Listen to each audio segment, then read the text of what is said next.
وہ انہوں نے خود دھویا ہے، میں نے ان سے نہیں کہا۔ میرے سامنے زبان چلاتی ہو؟ فرحانہ آپی بھی تو ہیں، سسرال میں سارا دن کام کرتی ہیں اور تم یہاں عیش کر رہی ہو۔ اب وہ کیا بتاتی، پورا دن تو میری ماں ہی نوکرانی بنی رہتی ہے۔ فرحانہ تو کمرے سے باہر ہی نہیں نکلتی، کھانا تیار ہو جاتا ہے تو اپنے کمرے سے نکل کر لے جاتی ہے۔ ساس کے ساتھ بیٹھ کر کھانا کھانا بھی اس کو گوارا نہیں۔ امی ہمیشہ افرا کے سامنے بہو کی تعریفیں کرتی ہیں۔ یہ سب افرا نے مائکے میں خود دیکھا تھا۔ افرا جب بھی مائکے جاتی فرحانہ سیدھے منہ بات نہ کرتی۔ امی اس سے کہتی، بیٹا تم کچھ دیر بھابھی کے کمرے میں جا کر بیٹھ جاؤ، وہ بیڈ ریسٹ پر ہے نا۔ جی امی۔ افرا نے اپنی مائکے میں سسرال کی کبھی بات نہیں کی تھی، ہمیشہ سسرال کی تعریف ہی کرتی تھی۔ وہ ماں اور بھائی کو پریشان کرنا نہیں چاہتی تھی، اور نہ ہی کبھی امی اور بھائی نے کبھی یہ جاننے کی کوشش کی کہ سسرال والوں کا رویہ افرا کے ساتھ کیسا ہے، کوئی پریشانی تو نہیں۔ ایک بار ابو نے ارسل سے ضرور کہا تھا، بیٹا تم اپنی فیملی کو اپنے ساتھ رکھو۔ جی انکل ضرور، میں کوشش کر رہا ہوں، جلد ہی افرا کو اپنے ساتھ لے جاؤں گا۔ گھر آ کر وہ افرا سے خوب لڑا تھا، تم اکیلے جا کر میری شکایتیں لگاتی ہو۔ اس گفتگو میں ساسو ماں بھی شامل ہو گئی۔ فرحان کو دیکھو، مجال ہے سسرال کی شکایتیں کبھی یہاں لگائی ہوں، خاموشی سے سارا دن میری بچی گھر کا کام کرتی ہے، جبھی تو اس کی ساس اس کے واری صدقے جاتی ہیں۔ افرا بیٹا تم بھی ہم سب کے دلوں میں اسی طرح جگہ بناؤ۔ فرزانہ بیگم بیٹے کے سامنے محبت بھرے انداز میں اسے سمجھا رہی تھی۔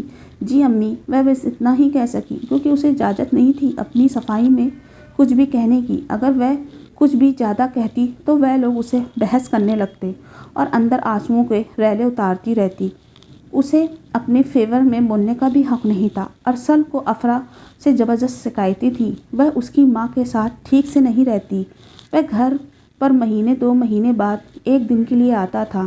جب ارسل آتا تو ساس صاحبہ یہ کہہ کر افرا کو کچن سے نکال دیتی کہ تم ارسل کے پاس بیٹھو، میں ثانیہ کے ساتھ مل کر کام کر لوں گی۔ افرا کہتی رہ جاتی، مگر وہ کہاں سنتی تھی۔ انہیں تو بس بیٹے کو یہ دکھانا ہوتا میں کام کرتی ہوں اور بہو رانی آرام فرماتی رہتی ہیں۔ افرا کو چیک اپ کے لیے ڈاکٹر عظمیٰ کے کلینک جانا ہوتا۔ افرا دانیہ کو فون کرتی تو وہ اپنی گاڑی میں اسے لے جاتی۔ پہلی بار اس نے ہی ساس سے کہا، امی مجھے ڈاکٹر کے پاس جانا ہے، آپ چلے میرے ساتھ؟ بیٹا میرے جوڑوں میں تکلیف ہے، ڈاکٹر کا کلینک بھی 2nd فلور پر ہے اور اس وقت تو گاڑی بھی گھر پر نہیں ہے۔ ٹھیک ہے امی، میں شام کو جب گاڑی آئے گی تو ثانیہ بھابھی کے ساتھ چلی جاؤں گی۔ بیٹا ثانیہ اپنے بچوں سے ہی کہاں فری ہوتی ہے، ایسا کرو تم دانیہ کے ساتھ چلی جاؤ۔ ٹھیک ہے امی۔ اس نے دانیہ سے کہنا اچھا نہیں لگ رہا تھا۔ دانیہ اس کے حالات کافی حد تک جانتی تھی، وہ اسے سمجھاتی تھی کہ افرا تم اپنے حق کے لیے لڑو۔ دانیہ کیسے لڑوں، جس کی خاطر اس گھر میں آئی ہوں وہ میری نہیں سننے کے لیے تیار۔ جب بھی کچھ کہنا چاہوں ارسل بری طرح مجھے جھڑک دیتا ہے، بہت ہی برا بھلا کہتا ہے۔ شادی تو مجھ سے کر بیٹھا ہے، اب شاید اسے میں پسند نہیں آ رہی ہوں۔ جب بھی آتا ہے کوئی نہ کوئی ایشو سامنے ہوتا ہے۔ اپنی بہن کی مثالیں دیتا ہے کہ کس طرح مر مر کے تمہارے مائکے میں وہ گزار رہی ہے، وہ اپنی ماں کی زبان بولتا ہے۔ امی نے ارسل کو مجھ سے شدید بدظن کر رکھا ہے، وہ مجھ پر یقین ہی نہیں کرتا، بار بار کہتا ہے میں نے غلطی کی تم سے شادی کر کے، ہمیشہ لڑ جھگڑ کر واپس جاتا ہے۔ افرا تم اپنے باپ کو بات کرو کہ وہ ارسل سے 2 ٹوک بات کریں۔ بھائی نے تو تمہیں کبھی جھوٹے منہ نہیں پوچھا کہ تم کیسے رہ رہی ہو۔ امی سمجھتی ہے میں بہت خوش ہوں، انہیں تو میرے چہرے پر اداسی و ملال بھی دکھائی نہیں دیتا۔ انہیں میرے بارے میں سوچنے کی فرصت ہی نہیں ہے، سارا دن تو وہ گھر کے کاموں میں لگی رہتی ہیں۔ فرحانہ کبھی غلطی سے کپ چائے بھی بنا لے تو امی منع کرتی ہیں، کہتی مجھے بتایا کرو، میں کام کر دوں گی تمہارا۔ آج پہلی بار دانیہ کو بار بار کریدنے پر دل کا غبار اس کے سامنے وہ نکال بیٹھی تھی۔ دانیہ اس کے بچپن کی دوست تھی۔ افرا تم تو ہمیشہ مظلومی بنی رہنا، میں آنٹی کو بتاؤں گی، ایسا برتاؤ تو جانوروں کے ساتھ بھی کوئی نہیں کرتا۔ دانیہ تمہیں میری قسم، تم امی سے کوئی بات نہیں کرو گی، ایان بھائی کو پتہ چلے گا تو وہ سوچیں گے میری بہن میرا گھر خراب کرنا چاہ رہی ہے، ابو کو پتہ چلے گا تو وہ ارسل کو سمجھانے کی کوشش کریں گے اور پھر وہی بات بڑھے گی، ارسل کا سارا غصہ مجھ پر نکلے گا، ساتھ تو میرا جینا ہی دور بھر کر دے گی۔ تو اب کون سا تم جی رہی ہو؟ دانیہ میں بہت ڈسٹرب ہوں تو تم مائکے چلی جاؤ۔ دانیہ میں جانتی ہوں امی مجھے ایک دن بھی نہیں رکھیں گی، بلکہ مجھے ہی برا بھلا کہیں گی کہ میں ان کے بیٹے کا گھر برباد کرنے آئی ہوں۔ میں اپنی ماں کا نیچر خوب اچھی طرح جانتی ہوں۔ دانیہ پریشان ہو گئی۔ خدا تمہاری ساس کو ہدایت دے، اسے ایک عورت کی خاطر تمہاری زندگی دوبر ہو گئی ہے۔ جب افرا کی بیٹی ہوئی تو سسرالیوں کے چہرے لٹک گئے۔ فرحانہ کا بیٹا ہوا تو فرجانہ بیگم تھی، ان کا غرور ہی ختم نہیں ہو رہا تھا۔ اٹھتے بیٹھتے اسے ہانیہ کو پیدا ہونے کا طعنہ ملتے۔ بیچارہ میرا بچہ چھوٹی سی عمر میں بیٹی کا باپ بن گیا۔ بیٹی کا باپ کی تو کمر ہی وقت سے پہلے جھک جاتی ہے۔ میرا بچہ کیسے مرجھا کر رہ گیا ہے، بار بار وہ ارسل کا ماتھا چومتے ہوئے کہتی۔ چہرہ تو دیکھ کیسے کملا کر رہ گیا ہے۔ خیر ہے خدا کا، بیٹا بھی دے گا، تم فکر نہ کرو۔ وہ فکر نہ بھی کرتا تو بار بار اسے جتلا ہی دیتی۔ اس روز ارسل بولا، امی ہانیہ تو خدا کی رحمت بن کر میرے گھر آئی ہے، میں تو بہت خوش ہوں۔